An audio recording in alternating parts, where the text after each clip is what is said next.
ശബരിമലയിലെ തിരക്ക് മുന്നൊരുക്കങ്ങളുടെ അപര്യാപ്തം മൂലമാണെന്ന് Devaswom board president K Jayakumar. തിരക്ക് നിയന്ത്രിക്കുമെന്നും നിലവിലെ സ്ഥിതി ഭയാനകമാണെന്നും അദ്ദേഹം പറഞ്ഞു. ശബരിമലയിലെ രണ്ടാം ദിവസമായ ഇന്ന് വൃശ്ചിക 2 ഇത്രയും തിരക്ക് ഞാൻ എൻ്റെ ജീവിതത്തിൽ കണ്ടിട്ടില്ല. ഈ രണ്ടാം ദിവസം ഇത്രയും ഏറെ ജനപ്രവാഹമാണ്. അപ്പോൾ ഞാനിപ്പോൾ നമ്മുടെ ഈ മുറ്റത്ത്, ലോവർ തിരുമുറ്റത്ത് അപായകരമായ തരത്തിലുള്ള ക്രൗഡാണ്. ഇങ്ങനെ ക്യൂവിലല്ലാതെ വന്നവർ, ഇതവർ ചന്ദ്രൻ റോഡ് വഴിയൊക്കെ ചാടി വന്നവരാണെന്ന് പറയുന്നു. ക്യൂവിൽ അതെന്തുകൊണ്ടെന്ന് വെച്ചാൽ ക്യൂവിൽ ഒരുപാട് സമയം നിൽക്കേണ്ടി വരുന്നതുകൊണ്ടാണ് ആളുകൾ ചാടുന്നത്. അവരെല്ലാം ഇവിടെ നിൽപ്പുണ്ട്. ആ നിൽക്കുന്നവർ ഇനി കൂടുതൽ വരാതിരിക്കാനും നോക്കാനും ഈ നിൽക്കുന്നവരെ പതുക്കെ 18-ാം പടി കയറാൻ അനുവദിക്കാനായിട്ട് ഇപ്പോൾ പറഞ്ഞിട്ടേ ഉള്ളൂ. ഞാനത് ചാർജ് ഓഫീസറോട് പറഞ്ഞിട്ടുണ്ട്. ഇപ്പോൾ വരും. ഇങ്ങനെ ഒരു ആൾക്കൂട്ടം ഇവിടെ ഫോം ചെയ്യാൻ പാടില്ലായിരുന്നു. അതെന്തുകൊണ്ട് ഫോം ചെയ്തു? ഇനി അത് വരാൻ പാടില്ല, നോക്കണം എന്തുകൊണ്ടാണെന്നുള്ളത്. 2, ഞാനിപ്പോൾ ശ്രീജിത്തിന്, അദ്ദേഹത്തിന് ഞാനൊരു കത്ത് തന്നെ കൊടുത്തിട്ടുണ്ട്. ഈ പമ്പയിൽ വന്നു കഴിഞ്ഞാൽ ആളുകൾക്ക് ഒരു നിശ്ചിത സമയത്തിനുള്ളിൽ, കുറച്ച് നേരമൊക്കെ ആളുകൾ വെയിറ്റ് ചെയ്യും, 3, 4, 5 മണിക്കൂർ വെയിറ്റ് ചെയ്യാൻ വരാത്ത രീതിയിൽ പമ്പയിൽ വന്നു കഴിഞ്ഞാൽ സുഗമമായിട്ട് കയറി ഇറങ്ങണം. ദാറ്റ് മീൻസ് പമ്പയിലേക്കുള്ള എൻട്രി ആണ് റെസ്ട്രിക്റ്റ് ചെയ്യേണ്ടത്. അത് നിലയ്ക്കലിൽ നിർത്തണം. നിലയ്ക്കൽ ആളുകൾക്ക് ഇരിക്കുന്നതിന് ബുദ്ധിമുട്ടില്ല. നിലയ്ക്കലിൽ നിന്ന് പമ്പയിൽ വന്നു കഴിഞ്ഞാൽ ഒരു സമയത്തിന് വലിയ കുഴപ്പമില്ലാതെ അരമണിക്കൂറോ 1 മണിക്കൂറൊക്കെ ആളുകൾ നിൽക്കും. രാത്രിയൊക്കെ 4, 5 മണിക്കൂർ നിന്നവരെ എനിക്കറിയാം. അത് ഒഴിവാക്കണം എന്ന് പറഞ്ഞിട്ടുണ്ട്.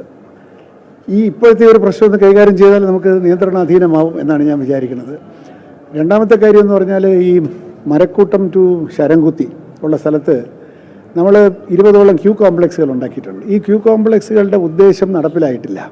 കാരണം അത് പോലീസിൻ്റെ കുറ്റമല്ല. എന്നോട് പറയുന്നത് ക്യൂ കോംപ്ലക്സിലേക്ക് ഭക്തജനങ്ങൾ കയറുന്നില്ല, അവരവിടെ ഇരുന്നാൽ അവരുടെ പ്രയോറിറ്റി പോകുന്നവർ വിചാരിക്കുന്നു. ഇന്ന് നമ്മളതിനെ സമഗ്രമായിട്ട്, കാരണം ഇത് മാസ്റ്റർ പ്ലാൻ്റെ ഭാഗമായിട്ട് പണ്ടേ നമ്മൾ ചെയ്തതാണ്.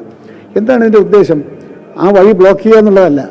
20 ക്യൂ കോംപ്ലക്സിൽ ഒരെണ്ണത്തിനകത്ത് 500-600 പേരൊക്കെ ഇരിക്കും. അവിടെ ഇരുന്ന് കഴിഞ്ഞാൽ അവർക്ക് നമുക്ക് കുറച്ചുകൂടെ ഭംഗിയായിട്ട് വെള്ളം കൊടുക്കാൻ പറ്റും, ബിസ്ക്കറ്റ് കൊടുക്കാൻ പറ്റും. ഞാൻ പറഞ്ഞ ബിസ്ക്കറ്റ് മാത്രമല്ല, കൂടുതൽ എന്തെങ്കിലും അവിടെ കയറിയിരുന്നാൽ സുഖമായിട്ടിരിക്കാമെന്നൊരു വിചാരം വന്നാൽ ആളുകൾ ഇരിക്കും. അവിടെ കുറച്ച് 20-നകത്ത് നമ്മൾ ഡ്യൂട്ടിക്ക് ആളെയും വെച്ച് വെള്ളവും ബിസ്ക്കറ്റും കൊടുക്കാനുള്ള ഏർപ്പാടാക്കിയിട്ടുണ്ട്. ഇന്നല്ലെങ്കിൽ നാളെ അത് നിലവിൽ വരും. ഇനി പോലീസുകാരുമായിട്ടൊന്ന് ഞാനൊരു ക്രമീകരണം നടത്തിയിട്ട് ഈ ഭക്തന്മാരെ നിർബന്ധമായിട്ടും ക്യൂ കോംപ്ലക്സിൽ ഇരുത്തണം. അതിനുവേണ്ട അനൗൺസ്മെൻ്റ് അവിടെ വെക്കണം. ഇപ്പോൾ അത് പറഞ്ഞിട്ടുണ്ട്. ഒരു അനൗൺസ്മെൻറ്റ് വേണം. അവർക്ക് മനസ്സിലാവുന്നില്ല എന്തിനാണ് ഇതിനകത്ത് കയറി ഇരിക്കുന്നത്. ഞങ്ങൾക്ക് ശീലം അതല്ലല്ലോ ഇങ്ങനെ പൊയ്ക്കൊണ്ടിരിക്കുകയല്ലേ. നിങ്ങൾ ഇരിക്കൂ, നിങ്ങളുടെ ടേൺ വരുമ്പം കൃത്യമായിട്ട് തുറന്നു വിടും എന്നുള്ളത് അവിടെ അവർക്ക് നമ്മൾ കമ്മ്യൂണിക്കേറ്റ് ചെയ്യാൻ സാധിക്കുന്നില്ല. അത് അനൗൺസ്മെൻറ്റിലും അല്ലാതെയും ഈ ക്യൂ കോംപ്ലക്സിൽ തന്നെ കൂടുതൽ സൗകര്യങ്ങൾ കൊടുത്തുകൊണ്ട് അവിടെ ഒരു കോർഡിനേറ്ററായിട്ട് ഒരാളെയും വെച്ച് ഇത് പറയും, നിങ്ങൾക്ക് ഇത്ര സമയത്ത് നമുക്ക് തുറന്നു വിടാം. ഇത് അങ്ങനെയാണെങ്കിൽ പതുക്കെ ഈ ആളുകൾ നിന്ന് ബോധം കെട്ട് വീഴുന്നൊരു സ്ഥിതി ഒഴിവാക്കാൻ സാധിക്കും. ക്യൂ കോംപ്ലക്സുകളെ പ്രവർത്തനക്ഷമമാക്കുകയും അത് നമ്മൾ ഈ മാനേജ്മെൻറ്റിനകത്ത് ഉപയോഗപ്പെടുത്തുകയും ചെയ്യും. ഇതാണ് നിലയ്ക്കലിന് കൂടുതൽ സമയം ആളുകൾ നിർത്തുന്നതിൽ തെറ്റില്ല. കൂടുതൽ ബുക്കിങ്ങിന് വേണ്ടി വിർച്വൽ ക്യൂവിൽ അല്ല, സ്പോട്ട് ബുക്കിങ്ങിന് വേണ്ടി ആണ് ഇപ്പോൾ ആളുകൾ പമ്പയിൽ വരുന്നത്. അപ്പോൾ അതിന് ആളുകൾ പമ്പയിൽ അതിനുവേണ്ടി വരാതിരിക്കാൻ വേണ്ടിയിട്ട് 7 അഡീഷണലായിട്ടുള്ള സ്പോട്ട് ബുക്കിങ്ങിൻ്റെ ബൂത്തുകൾ നമ്മളിപ്പോൾ നിലയ്ക്കലിൽ ഇന്ന് സ്ഥാപിക്കും. ഒരു 3-4 മണിയോട് കൂടി 7 എണ്ണം, പമ്പയിലുള്ളത് 4 മറ്റുള്ള ഒരെണ്ണം വർക്ക് ചെയ്യുന്നില്ല, അതവിടെ നിലനിർത്തിക്കൊണ്ട് ബാക്കി 7 എണ്ണം അഡീഷണലായിട്ട് നിലയ്ക്കലിൽ നമ്മൾ സ്ഥാപിക്കും. സോ ദാറ്റ് സ്പോട്ട് ബുക്കിങ്ങിന് നിങ്ങൾ ഇങ്ങോട്ട് വരണ്ട. നിലയ്ക്കൽ നിന്ന് പുറപ്പെട്ട് കഴിഞ്ഞാൽ പമ്പയിലെത്തി കൃത്യമായിട്ട് പോകാൻ സാധിക്കുന്ന ഒരു ക്രമീകരണം ഉണ്ടാവണം. ശ്രീജിത്തിനോട് ഇതെല്ലാം ഞാൻ കത്ത് മുഖേന തന്നെ ശ്രദ്ധയിൽപ്പെടുത്തിയിട്ടുണ്ട്, സംസാരിച്ചിട്ടുമുണ്ട്.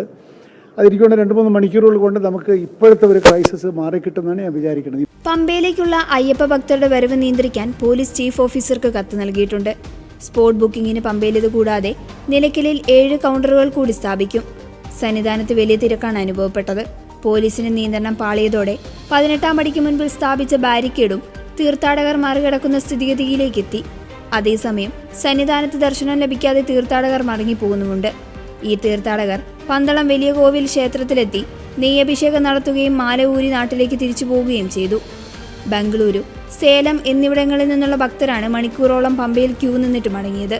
സന്നിധാനത്തേക്കുള്ള KSRTC ബസ്സുകളിൽ കയറാൻ കഴിയാത്ത തീർത്ഥാടകർ തിക്കും തിരക്കും കൂട്ടുന്ന സ്ഥിതിയാണ്.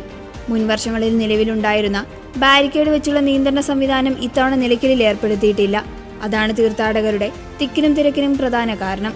സുരക്ഷാ ക്രമീകരണങ്ങൾക്കായി നിയോഗിച്ചിട്ടുള്ള പോലീസുകാരുടെ എണ്ണത്തിലും കാര്യമായ കുറവുണ്ടെന്ന് റിപ്പോർട്ടുകളുണ്ട്.